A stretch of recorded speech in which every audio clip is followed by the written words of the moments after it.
Good evening, ladies and gentlemen. If I tell you that this is a wonderful and joyous occasion, after 30 years of sitting in a cell and walking around in circles on the yard looking up at the sky, after eating food that I didn't too particularly care for, you would know it's an understatement.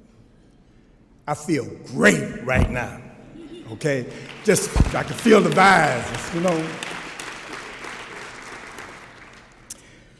We heard a lot about Chance for Life. What distinguishes Chance for Life from the other programs that's in the prison? Oh, we teach critical thinking, so do the other programs. We teach communication skills, so do the other programs. We teach effective communication where you can listen, learn to listen. That's one thing that most of us didn't do, and some of you out there still had the same problem. We don't listen good. Your wives will tell you that. We don't listen very good, and we seem to be stuck on a certain mindset that whatever is being said, we write it off. And most of the problems in life due to not being able to listen and communicate well with others, even your significant other. Most of the violence in prison stems from that. A misunderstanding to be so petty, but the reaction be so serious.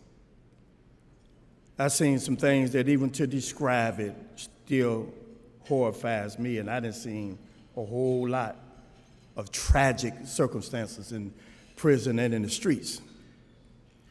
One thing Chance for Life did, it taught us not just the principles of effective communication, where you had active listening, you had one-way and two-way conversations, and what is the pros and cons on that.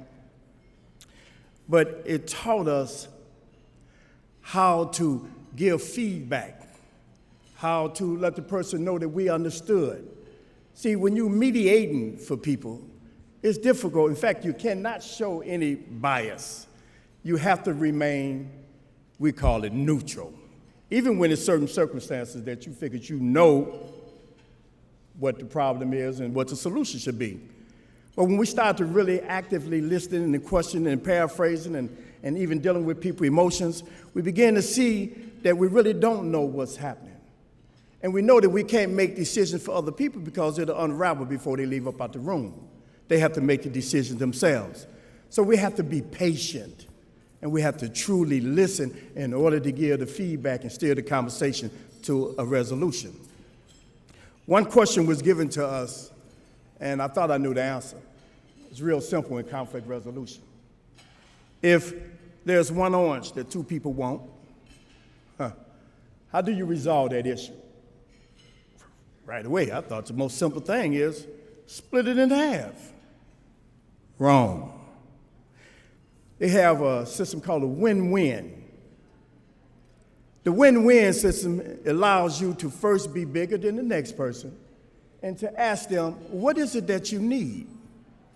And you would be surprised to find out that one person wanted just a hug to make a cake with, the orange.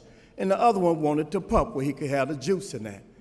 So instead of both of them being half satisfied or half angry, both of them could be 100% satisfied with the win-win solution by you just being big enough to ask, what is it that you need?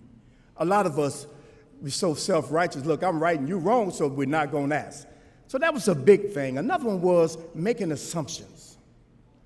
I mean, we had a story that the Michigan Supreme Court copyrighted. And when it's a little short story, when we listened to the story, we figured we had all the answers. And out of 8 questions, some of them was 3-part and 2-part, and I really thought I could listen good. I had 2 of 1 answer right. 2 parts of 1 answer, not the 3 parts. And so it started us to really thinking, wait a minute, my listening skills is not as good as I think it is. In other words, Jessica and Tom came together and showed us instead of told us how to pay attention, because then you understand what you're deficient in. Because you listen and you know yourself you was wrong, and I think I argued with Jessica higher than anybody. It was hard for me to accept a woman trying to change the way I'm thinking, and she challenged me like that. We're going to change your beliefs and change the way you think. She shouldn't have said that because it ain't going to happen. But she came with different techniques, and she did something that most people don't do, especially in the other programs in prison. It's a saying I stole from my sister. It's attributed to Teddy Roosevelt, where he says, people don't care how much you know until they know how much you care. This is the cornerstone of Chance for Life. Tom and Jessica showed us that they care. And this will break down a lot of strong walls and defenses when people show they genuinely care. But the most important part, it wasn't about teaching the curriculum to us. It was also about teaching the individual, not a curriculum, not teaching the individual. Then they went further. It was about them also helping you, or the Chance for Life is designed to help you with family problems. And a lot of us then burnt bridges with our family when we come to prison. So we have a whole lot of problems, especially those that are getting out. A lot of the family don't want nothing else to do with them because when you left here, the frame of mind that you was in was ugly, and they didn't want nothing to do with that. Well, Tom and Jessica, through Chance for Life, that organization helped mediate that before you come home. They help tell people what to expect, because a lot of us think that when we get out of prison that we're no longer institutionalized. Well, after you did a long time, especially, I did 30 years. Went through the Chance for Life program, and I really thought, I'm straight. But my sister had to tell me a few things. You've been a little too critical. Now, I taught that when you criticize people in relationships, that's the worst thing to do, because you destroy the relationship through being critical, even though you think you're just pointing certain things out that they need to know. That's the worst thing you can do. And finally, it got on my sister's nerve. Wait a minute, hold up. I can't take this no more. I don't want to be walking on eggs, and I didn't really understand what I was doing. So used to being around a lot of prisoners and working to help correct certain things and issues that we have in our character. That's what Chance for Life was about. I was able to do that, but not here on the street. And I understood that I taught this, but I'm not exercising it. Well, Tom and Jessica, again, come to the rescue. They talk with me. Just get me right, get my head right like they do most of us. In other words, we have mentors in Chance for Life. That when you do come to the street, they know you ain't got no solid footing. They'll help you along. No other organization helps you put a holistic support system around you and actually show you the love. And believe me, it breaks a lot of us down when we start to really listening. Wow, this is what they showed commitment. For almost 30 years, Tom and Jessica come across the bridge to visit, to see about people in Chance for Life. They, for 30 years on their own dime mostly, they've been helping guys with scholarships to go to school. And you figure, wow, how could these people be so committed? They really epitomize commitment and love. And they said, well, this is my calling, this is my ministry. And still you wonder, it's got to be some game somewhere. But after 30 years, no, it's no game. And you look at the impact that it's having on a lot of us, it's no game. This is what distinguishes Chance for Life from other programs. It's not just teaching a curriculum. Jessica likes to say, where we don't, build programs, we build people. And so they help you become the best you and teach you how to be bigger than yourself. Now, that's something I didn't really understand. How can I be bigger than myself?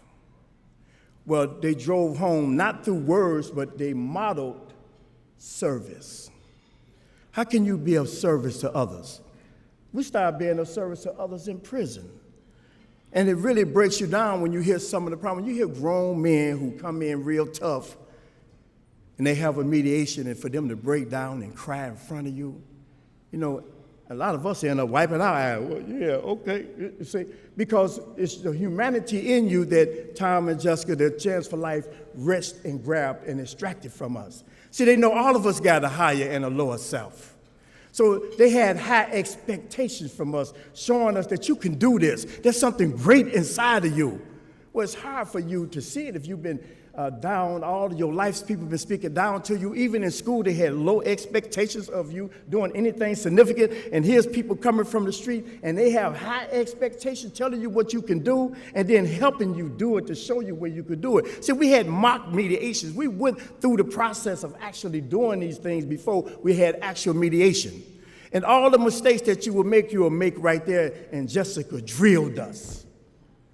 Until we began to learn. We began to accept these principles of effective communication. We began to accept these principles of critical thinking. I mean, we're creative thinkers. Even in your sleep, you create things, okay? But to be a critical thinker, to be analytical, and to really truly evaluate your thoughts, because you said this is what got us in prison. Some of our best thoughts brought us to prison. Okay, so you have to change the way you thought, your belief system. A lot of us never really analyze, why do we believe the way we believe? We never really took that. My father believed, or my mother believed a certain way, or people in my neighborhood believed a certain way. It was in the culture, and I believed a certain way. And we found out that what people do for themselves depends on what they know about themselves, how they look at themselves, and what they believe about themselves. That's what Chance for Life endeavored to change, how we looked at ourselves and ultimately how we treated each other. These are the gifts that Chance for Life bring to the wider field out here in the streets. And if we were able to change the prison environment where you have over 40% of the critical incidents that were stopped, or where you had even more in other prisons, then these principles of Chance for Life have to be brought to the street because the street needs it. It has to be expanded. I think that the support that we're now getting for Chance for Life will be able to do that. I just pray to God that it be quick. Thank you.